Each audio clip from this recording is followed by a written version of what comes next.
Hey guys, welcome back to my class Patrick. Oops, that's here. So, today I'm reading another one shot with you guys. So far, I've done 11. So I've done 11 picks out of 19. So, okay, so I've done 11 picks out of 19.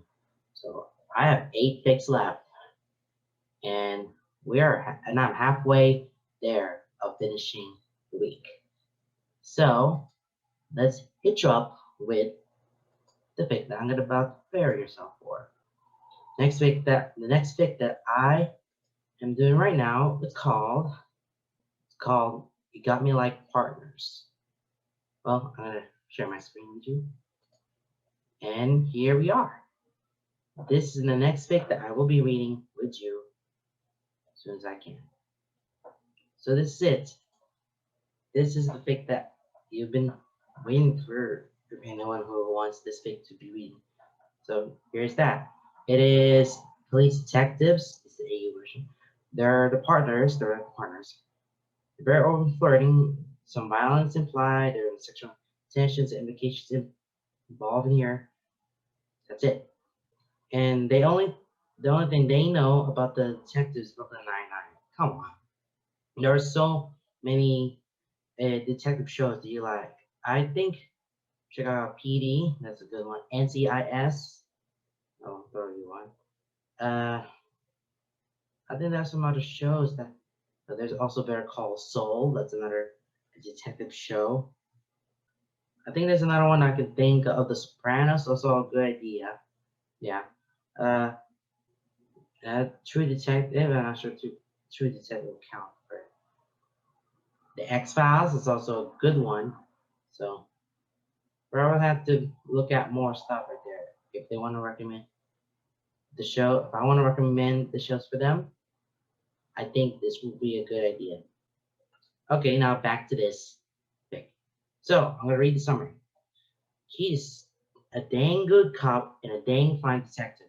The problem is a pretty terrible partner. No one likes working with him, but he doesn't take it to heart. He's rather work alone anyway. That is, until Oakland transfers to their precinct and requests to be Keith's new partner. Lance McLean is unconventional, irritating, flirt, and just as beautiful as he remembers. Once he thinks he'll give this whole teamwork thing a shot.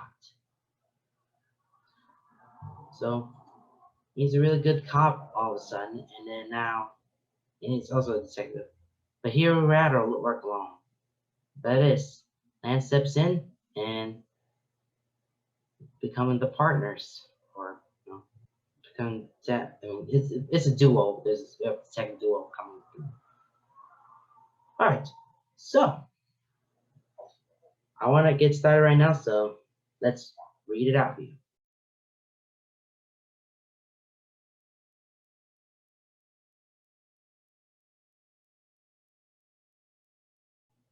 All right, you got me like partners. I don't need a new partner. Keith said. Carlos also over his chest and leaned back against the door frame. You do. That was never a question.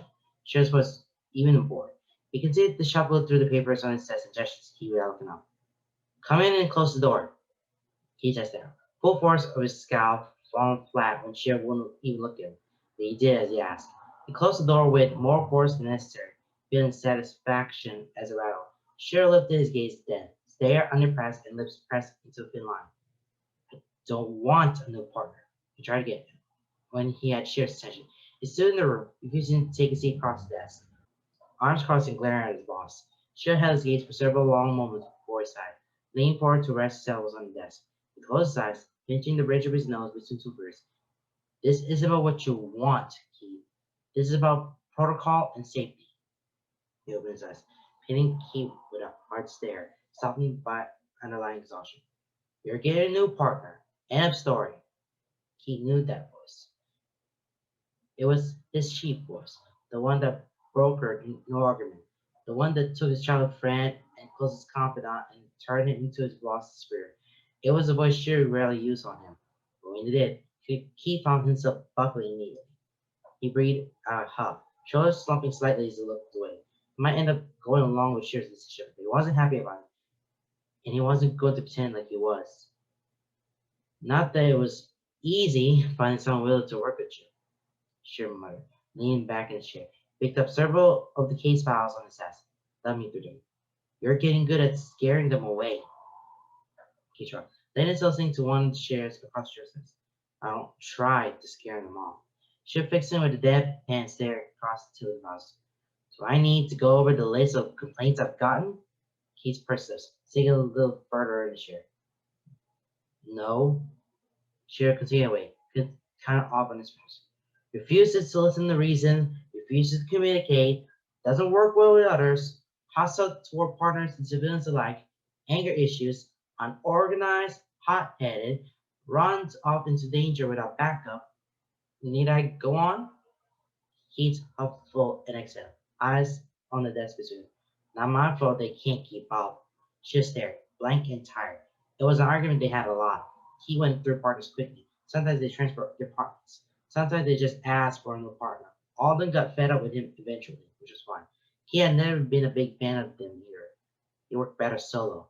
Always had. His last partner had even lasted 2 months. If he wasn't one of the best damn detectives under his command, he was pretty sure Shearer would have fired him a long time ago, friends or not.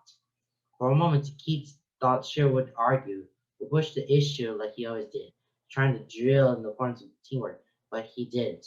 He sighed heavily and ran his fingers through his hair, scratching the back of his head as he looked back down at his files. Thankfully, I already found you a new partner. Keats' eyebrows rose. Already? He's new. Just transferred over from a nearby precinct. He especially dropped into phone. You're sticking with me with the new guy? Actually, Shear said, tossing his files onto the desk, seemingly giving up reading them while he was in the room. He leaned back in his chair, elbows resting on the arms of it with his fingers laced in front of him. He requested you, he said, amusement playing in the undertone of his voice, eyes screened just slightly. Keith's brows frowned at me. He requested me? Who the heck would do that?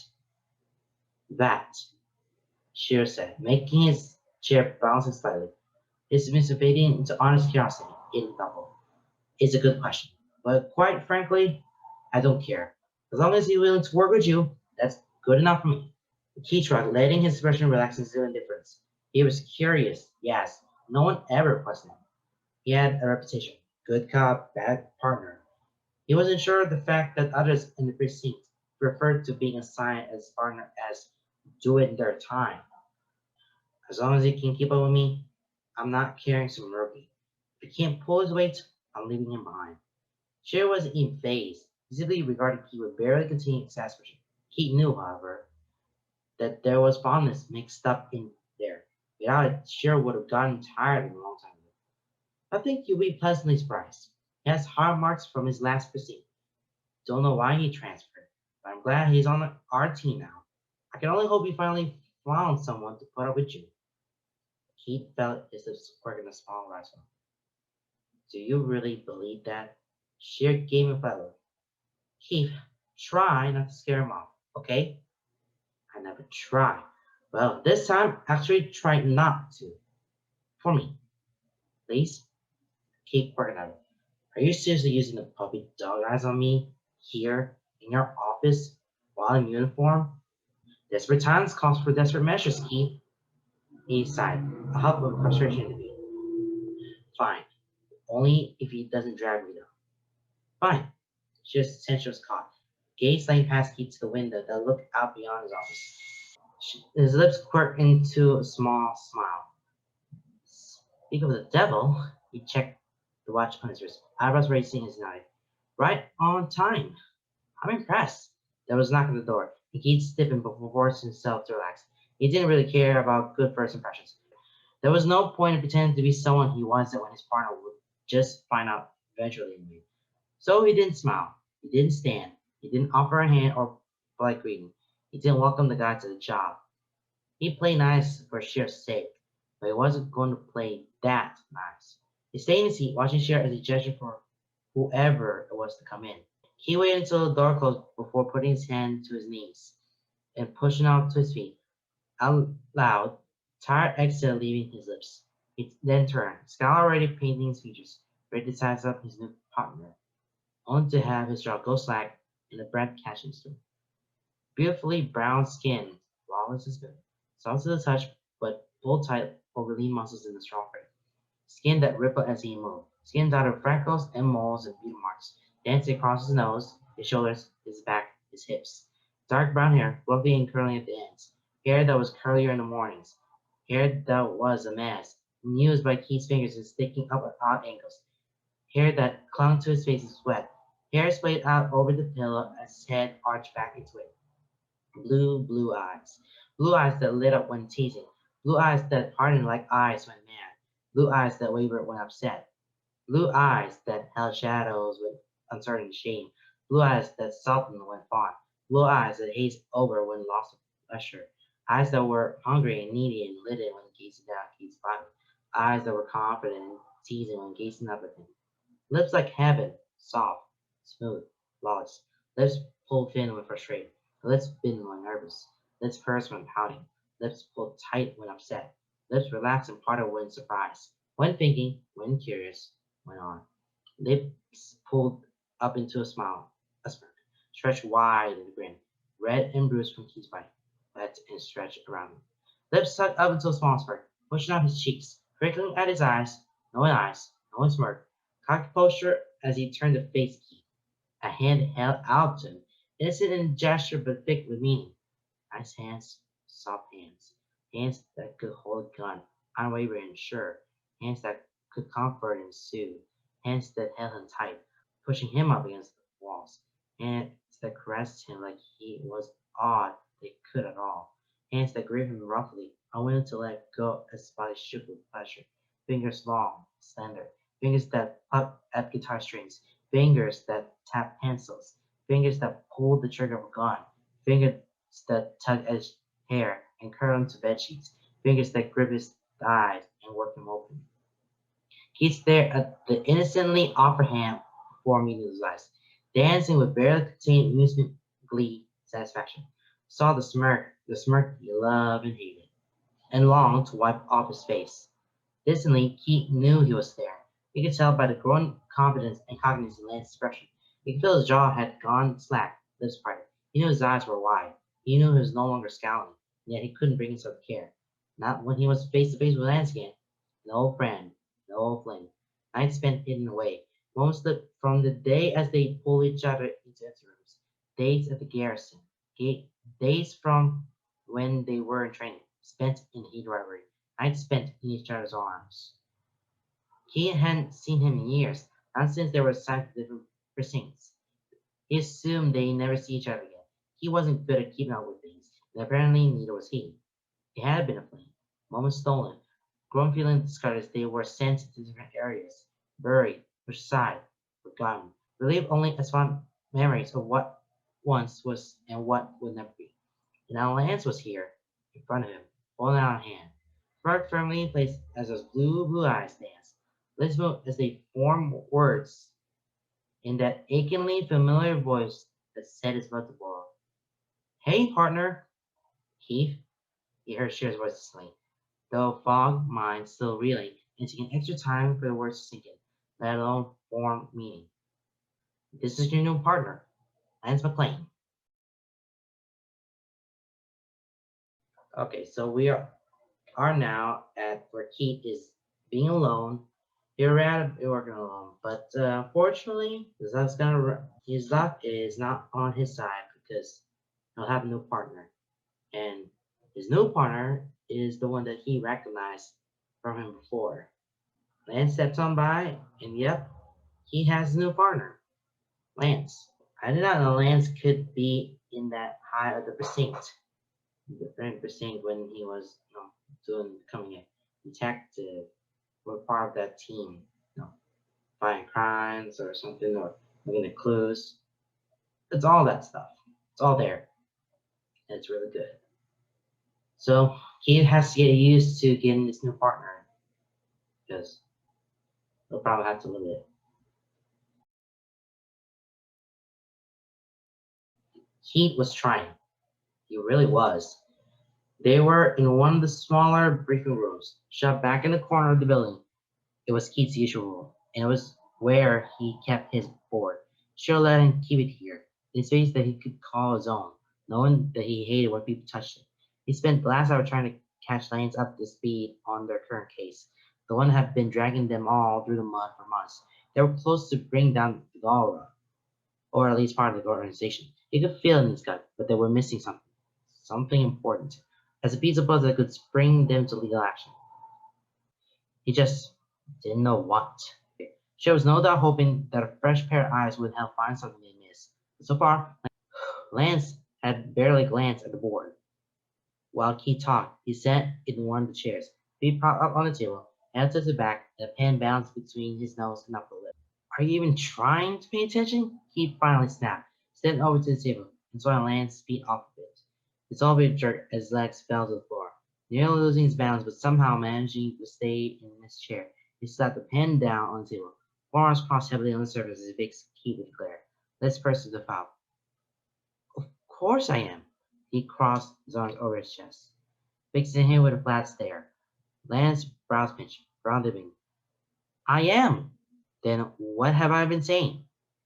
Lance leaned back, crossing one ankle over his other knee and poking his hands behind his head. Well, you've been saying a lot, but all I've been hearing is that you're a huge nerd who loves conspiracy boards, he said, lips twisting into a teasing smirk. He frowned, eyelids twitching. Lance, seriously, you must have either had practice with this before or be so organized. And dude, I've seen your desk. You're not organized. My desk is organized. He huffed, shifting his weight from one foot to the other, eyes shifting across the room. Minimal? Yes. Organized? No. Lance said, smirk stretching wider. He turned away then, gesturing to the board behind him. But this is some impressive stuff. I've never seen one this well done. You've obviously had practice. He glanced at him, eyebrow raised and eyes narrowed. Is this purse? Was that a compliment? Lance's skin was brilliant for just a second before he cooled down into something more teasing, but the smile was still in his eyes. Maybe, he said, shooting Keith away. He caught in his gut before rising up his spine, warming the back of his neck. Does that mean I'm right? He looked away, eyes going to the board and roaming over without really focusing. Maybe, he mumbled. Tell me about it. No. Come on, Keith. New partner bonding. Oh, fine, he said, turning back to Lance, watching with amusement as the man perked up, back straightened, eyes going wide and lips stretching into a smile. If you can look at this board and figure out a new lead, I'll tell you. Keith felt his own smirk curl his lips, a silent laugh crinkling in his eyes as Lance's whole body instantly slumped, palp forming and brows for him. To Keith's surprise, however, he pushed himself to his feet and muttered irresolute and exasperated, "Fine," before sliding over the top of the table and walking up to the board. He stood in front of it, one arm crossed over his chest and the other hand illy scratching at his jaw. Keith stood back and watched him. Lance's brows were pinched, lips pressed into a thin line. His eyes were sharp and calculating, flitting across the board, taking everything in, reading the notes Keith had made, both evidence and suspicions. Keith felt oddly exposed. He always made impressive boards. He knew this, but Lance is given more attention right now than anyone ever had before. He realized what he wanted Lance to be impressed, and that revelation startled him. Lance asked a few questions, pointing to the board here and there. He answered them, shortly and concisely. Lance only nodded his understanding each time, eyes constantly roaming over the pinned things. When he reached out to pluck something off the board, he stiffened. Lance rose immediately, frowning slightly as he pulled his hand back. When he asked permission to rearrange a few things, it wasn't asked with a tone of irritation, judgment, exasperation, annoyance, relief, which were all the things Keith was used to. It was kind, soft, understanding, not judgmental, patient. Keith rose to his feet to look away, shrugging as he mumbled an off-handed affirmative. Curiosity dragged his gaze back, however, as Lance began systematically and fervently rearranging things, like he had to do so before the train of thought left him, while it was still fresh. He mumbled to himself as he went, and Keith listened attentively, stepping up beside him to look at the board. Turned out, a fresh pair of eyes was exactly what he needed. He didn't realize that Lane was staring at him, grin stretched wide as he waited for Keith's verdict. That is impressive, he said, voice odd as he looked everything over. This gave them a whole new angle, a whole new way of looking at the case. New places to search and new leads to follow. Lance found dim into something more bashful as he shrugged. It was nothing. So, he said, eyes alight with the machine. He glanced at him, eyes forming his expression before turning away, back to the work.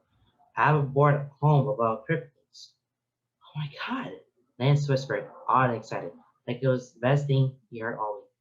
I have to see it. No. Come on, Keith. Please? No. Invite me over, man. I want to see it. His voice dropped. And Keith glanced at him. He had his chin tilted down, gazing up at him through his lashes, eyebrows waggling in a way that was no doubt meant to be suggestive, but simply came off looking ridiculous. Keith rolled his eyes, using the momentum to spin on his heel, ignoring the shiver that ran down his spine, and picked up his heartbeat. No. I'll make you dinner, Lance sang. Keith paused at the door, turned to see Lance grin, cocky, confident, far too full of himself, but incredibly gorgeous and endearing nonetheless. I'll think about it, Keith said flatly, lips twitching as Lance loudly whoops. Now come on, let's go talk to Pitch and Hunk in forensics. So yeah, this is probably get used to between them becoming the partners in their duos. So now they're on to, finding out what's this lead and how this rearrangement. See if they can figure out that one. And Land's tactics for that, very impressive. And he was just speechless. He doesn't know what to say about Land's one because he's really good at it. Because he paid off all that detective stuff and the school stuff and everything about becoming a detective. That totally pays off. So that's all of that. But he should be he has to be respectful to him. So yeah, that's all this is. All right, let's go back. Can can you at least try not to look like a cop? Lance asked, leaning forward over his shoulder. This move against his ear, voice low and teasing with an edge of exasperation. Ignoring their nearness and how it made sound flutter, he looked down, eyes closed. Simple but nice. Black jeans, boots, V-neck shirt. It doesn't look that bad, right? Glancing around, he found several other patrons of the club who were dressed similarly. He didn't stand out in the slightest. I don't, he said, confusion twisting his features as he turned to glance at Lance. The man rolled his eyes, leaning his weight back on his heels, hands shoved unceremoniously in his pockets. A small smile shadowed the edges of his lips. It's not about your clothes, Keith. It's about how you hold yourself. He took a step forward, putting them neatly chest to chest. He tilted his head to hold Lance's gaze, ignoring the rapid beating of his heart as Lance smirked whining, eyes then as even as he teased. And right now, you look like you have a stick up your butt. Just, he reached out, putting his hands on Keith's shoulder, warm, solid, strong. Relax. He slips twist into a frown, and he turns his head, eyes looking over to the crowded club. This isn't my scene. He glanced back in time to see Lance in his mouth. You don't say. He glared, hitting his arm with the back of his hand. Lance laughed, taking him by the wrist and dragging him deeper into the club. Come on, just follow my lead. Lance led them through the club. Lights flashed, temporarily lightening shadows and leaving imprints of different bodies before fading to black again. Music pounded, pulsing through and air and through the floor, rallying his chest. He shrunk away from people around him, frowning whenever someone came too close. Lance tugged him along, keeping him close, using his sub as a shield to give Keith space, thumb rubbing soothing circles on the inside of his wrist on his palm. When Lance stopped at the bar, ordering 2 cheap beers, he narrowed his eyes at him. We shouldn't be drinking on the job. Lance took one of the bottles, lifting it to his lips while sliding the other across the bar, top to Keith. Do you want to stand out or not? He grumbled, but took the offering anyway. Nerves get slowly and more out of habit than anything. He lost track of time as they hovered near the bar, exchanging out of conversation that neither of them really paid attention to. Their eyes scanned the crowd, looking for any sign on their mark or other suspicious activity. He worried they might stick out for it, but he shouldn't have. Whenever someone glanced at them curiously, Lance would smirk, wink, and shoot finger guns. The results were mostly negative, but even those who giggled didn't push him. Keith snorted at his antics, and Lance shot him a more genuine grin. He was on his second beer, shirt clinging to his back with sweat from the heat of the club when he spotted them. There, he hissed, signing off his bar stool and slipping into the crowd. He didn't know if Lance was behind him, and didn't bother to shake. He kept his eyes on the three figures retreating to the back of the club. One large, thickly bald, spiky hair in the middle arm. Another man, tall and skinny. A third figure, shorter, hunched, hood pulled over their face. He wove through the bodies of the club with far more dexterity than he had earlier, shoving through unapologetically when he needed to. They disappeared into the back hallway, and Keith darted after them. The hallway split, one way leading to the bathrooms, another leader further into the depths. He slowed, and he saw the figures retreat behind a door and slip up to it, back pressed to a wall. He tried to listen, but all he could hear was the blare of music. Jesus, you can really move when you want to, Lance said, hobbling as he caught the key, muttering beneath his breath. He paused, eyeing the door, face falling into something more serious. They in there? He nodded, and Lance reached into his pocket, pulling out a device. Sweet, let's hope Pitch's gadget is really all it's cracked up to be. The device itself was small, dark, and nondescript, innocent and something that would be easily ignored, even while in plain sight. Lance bent down, slipping it just beneath the crack in the door, next to the frame so it was less likely to be stepped on when someone walked through. It was a recording device Pitch had designed, somehow able to pick up the more subtle sounds of conversation and ignore the big pound beats of the club's music. And they just had to wait, and wait, and wait. Both of them pressed close, neither of them willing to speak, barely daring to breathe, eyes locked on the door or darting down the hall whenever someone drunkenly stumbled to the bathrooms.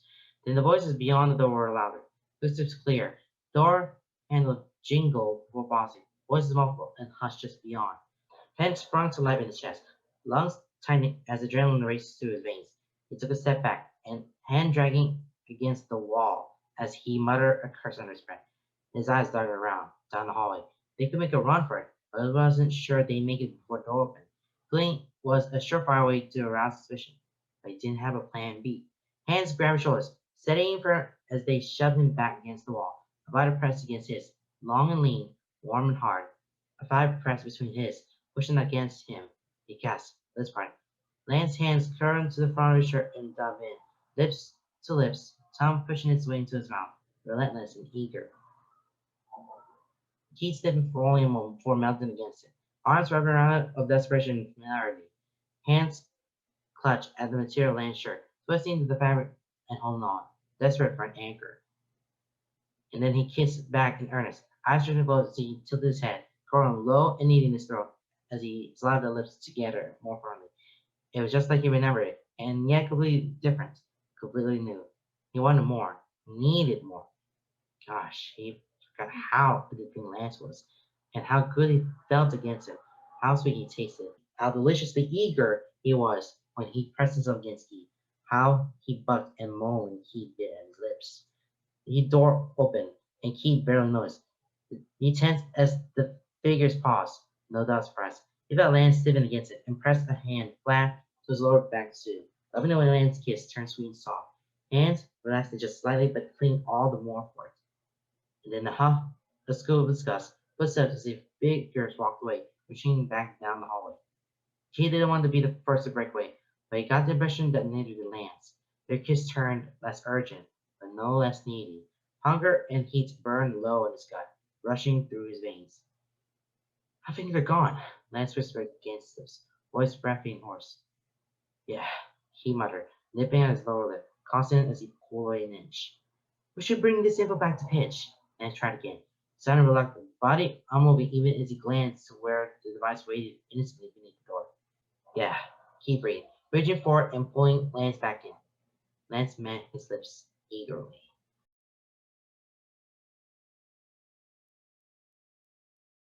Okay, so yeah, they're on to this mission. They're at the bar and they're now walking through it, but they're looking at these figures right here because they're very, very. And they have this device that Pidge installed that one, and it worked. They're trying to distract them to make sure there's nothing gets in the way, and they did. They just did the makeout session right there in the bathroom. So yeah, that's where the figures are there. That makeup stuff are there is a distraction. That will be the plan. So good. We got all the facial we need, and here we go. Let's see how that worked.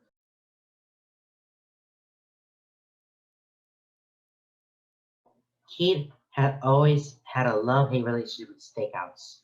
He hated the wait, the anticipation. He hated seeing it all, but he loved the silence. Didn't mind the peace.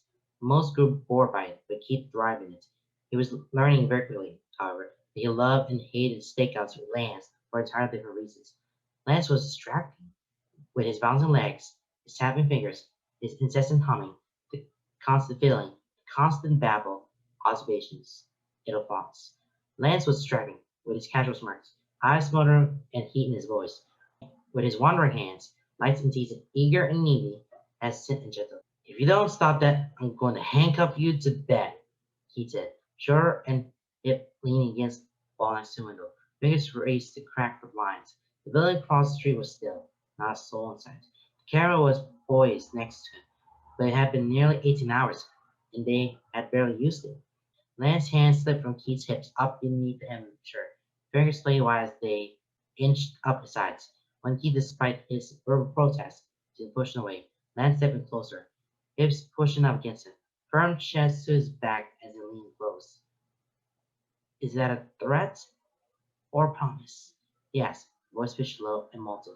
His fingers ran along his stomach, along the hem of his jeans, retracing his hip bones and playing with the hair beneath his navel. Keith's muscles twitched beneath his touch, goosebumps rising on his skin. We're on a stakeout, he said, casual and calm, but not quite harsh enough to turn Lance touches. He found some lean back against Lance's neck. So? You could feel Lance smirk against his neck, long fingers dipping beneath his waistband. Nothing's happening now. It could. He muttered, voice quickly becoming more reckless. They both knew he was arguing for argument's sake. His promises were a show, a necessity in gameplay played, but there wasn't a drop of heart in them. Then you keep watch. Lance threw against his skin, low and very, deep and rough, sending shivers down Keith's spine. His fingers dipped lower, first full, confidence.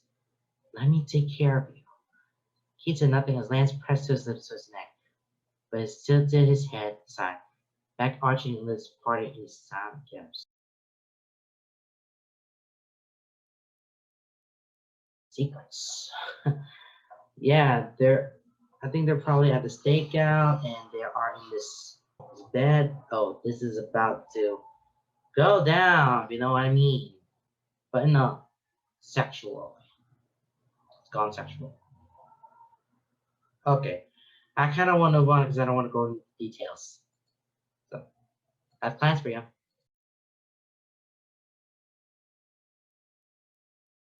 Impulsive. That's what Sher always said about him. Saying that voice that wasn't entirely accusing, but definitely disapproving. Impulsive, rash, hot-headed. It helped him out often, helped him solve cases. Following his gut rarely led him down the wrong path. It made him a good detective, made him worth his payroll. But also got into trouble, left his partners behind. He didn't mean to. He simply followed his gut. And when his gut said run, he ran. His partners weren't always ready to dive after him headlong into danger. So he often found himself not only in trouble, but alone. It was fine, though. He always got himself out of it. But each time he found a gun pointing at his chest or a knife at his throat, he wondered if it would be the last. It wasn't a confident thought, but he long since come to terms with it. Now, with Sandek standing tall and confident in the dark alley, gun pointed at his heart, he rose, raising his hands slowly. Sandek smirked, wicked and gleeful. It was still uncertain whether he just shoot Keith for the hell of it. The gun was his home, stolen from him in a scuffle that had ensued, have to chase him down into this alleyway. You'll feel scraps burning on his knees and elbows, the sharp pin pricks of a cut on his arm, the ache of bruises forming on his wrist and along his jaw. He held Senek's gaze, jaw clenched against pain, mind already whirling, trying to figure out how he was going to get out of this one. Not to crash the party, but I appreciate if you stop being pointing the gun at my partner. Keith's breath caught in his throat. The film buzzed by him. Lights incompetent, almost teasing, but pitched low with an edge. His blood ran cold, heart skipping a beat before pounding to overdrive. Pulsing fire through his veins. Lance had kept with him. Lance was here. Lance had his back. He turned slowly, glancing over his shoulder to the mouth of the alley. Lance stood there, silhouetted in the light of street lamps. He stood strong and tall, gun drawn and pointed at Senek, unwavering, steady. Despite the lightness of his voice, his eyes were hard, dark pools of refracted light. The expression was steel. It was something Heat rarely saw, and it sent heat going throughout his body. Then he was grabbed. Rough hands spin him around, back pressed to a large body as a thick arm wound tight around his throat. Cold metal pressed to his temple. He smiled, more out of reflex than anything. Nails biting Senek's arm. Feet tried to find purchase. Sand lifting him to his toes, forearm digging into his throat, pressure making dots dance at the edge of his vision. Drop the gun or I shoot! Senek growled, voice close to Keith's ear and breath bowed. Keith, Lance said, casual and calm, even suited, despite the urgency that clipped his words. It caught Keith's attention instantly. He stared at his partner, but Lance's eyes were solidly on the man behind him. He inched forward slowly, being silent while the crocking. Don't move! Sinek barked. Do you trust me? He took him in, all of him. The cold and calculating gaze. He turned to set his jaw and pressed to his lips, the way he held his gun, unwavering and steady, pointing at them, finger hovering next to the trigger, eyes lined up on the shot. Stare unblinking, certain, confident. In the garrison, it was no secret that Lance had been the best shot. He always hits his mark. Always. Yes. Keith breathed, entire body relaxing in Sen's grip. He wasn't sure if Lance hurt him, but his eyes flickered, gazes locked for a second, and understanding passing between them. Then Lance took the shot. As soon as the pressure around his neck was gone, he was whirling around, tackling his assailant to the ground and knocking the gun away. It happened quickly after that. Reflex and training kicking in to render Syntax useless after just moments of struggle. Lance coming in to stand next to them, gun pointed at him, also helped. Me and Syntax back, cuffing his wrist and rubbing behind his back. He made notes of the bullet wound on his shoulder, staining his shirt dark and leaving an inky puddle on the ground. Nice shot, sharpshooter, he said, hauling the man to his feet and shoving him toward the mouth of the alley, hands still in the cuffs. He spared a glance toward Lance. His eyes remained on Sendak, gun still pointed, but his expression was more relaxed than it had been moments before, a pitiful smirk tugging at his lips. Thanks, babe, but try not to run off on your own next time. He met his eyes. His arms were curling at the corner of his mouth. No promises. Lance huffed, trying to sound exasperated, but only coming across is amused. You're lucky I'm here to watch your butt. He pushed Sendak ahead of him, glanced over his shoulder at Lance. And how's the view? He asked, voice deep and coy, probably shaking Sendak when the man scooped loudly.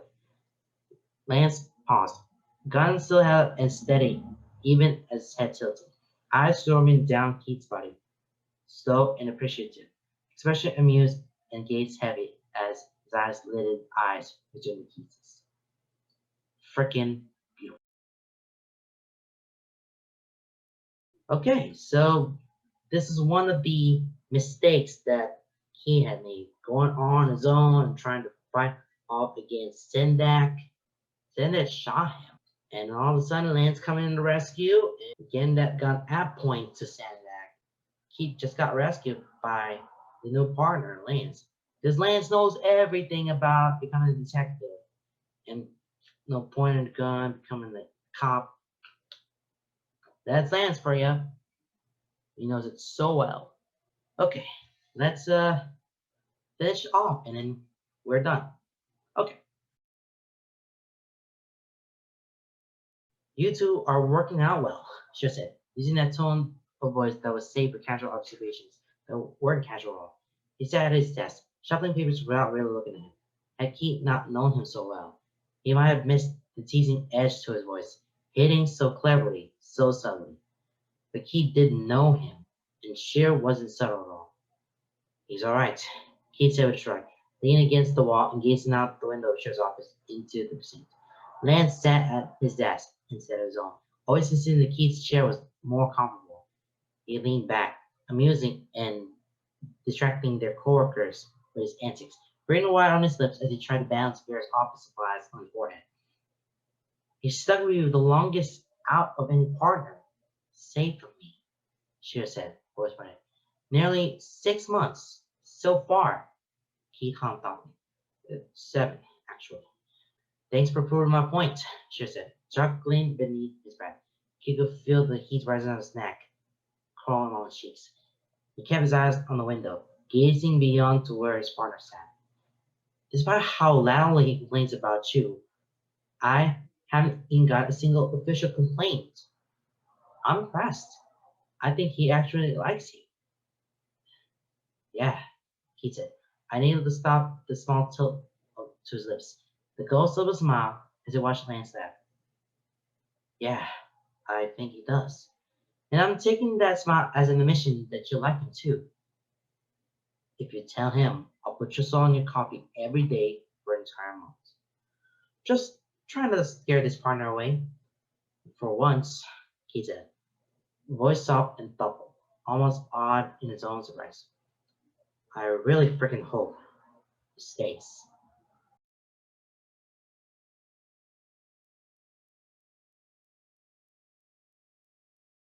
And that's it for You Got Me Like Partners. So now you know. Lance already has everything that he got, and yeah, well, he already knew that Lance is a really good partner, so he don't let Lance scare you away, alright? So you'll be alone and you just wanna like it. But come on, take care of Lance, okay? Take care of each other so that you'll become more partners than you used to be. So good one for that.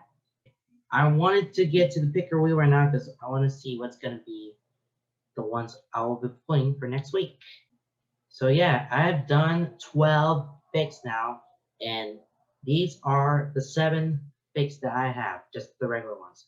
I will spin the SW one after I'm spinning one and landing on.